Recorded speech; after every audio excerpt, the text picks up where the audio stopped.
In today's video, I'm going to teach you how to disable WooCommerce on your WordPress site.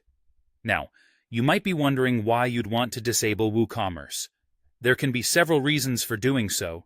Perhaps you're undergoing maintenance or testing new features, or maybe you're simply pausing your store temporarily. Whatever your motivation, this process is simple and quick, and I'll guide you through it in just a few easy steps. First, you'll need to navigate to your WordPress dashboard. This is your administrative hub where you can manage and control all aspects of your website, from content to plugins, themes, and more. Once you're in your dashboard, I want you to look over to the left-hand side of the screen. Here, you'll find a vertical menu with various options to choose from. This menu enables you easy access to all the key functions available in WordPress.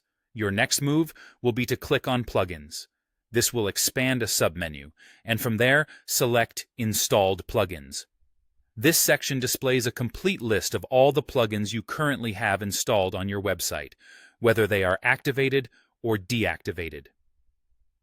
Knowing the plugin status is essential for tracking which features are live on your site and which ones are not.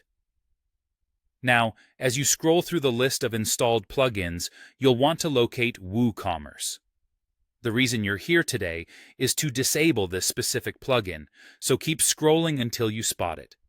On larger sites where multiple plugins are installed, it might take a little more time to find WooCommerce. Don't worry, this is normal. Some WordPress dashboards also feature a search bar at the top, which can be particularly useful if you're having trouble locating a plugin manually. Simply type WooCommerce into that search bar, and it should bring it right to the top of your plugin list. Once you've found WooCommerce, you'll notice two buttons beneath its name, Deactivate and Settings. What we're interested in is Deactivate. Clicking Deactivate will instantly disable the plugin. This means that all the e-commerce features provided by WooCommerce will be turned off. But don't worry, your store data will remain intact. This is an important detail because it means you're not losing any of your products or settings. You're simply pausing the functionality. After clicking Deactivate, WooCommerce will become inactive, and you'll see the option change from Deactivate to Activate.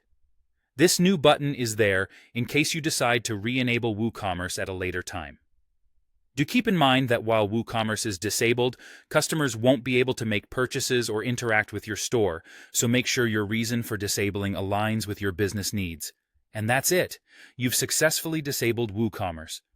This method is straightforward and ideal for when you need to temporarily disable your store without diving into any complex settings.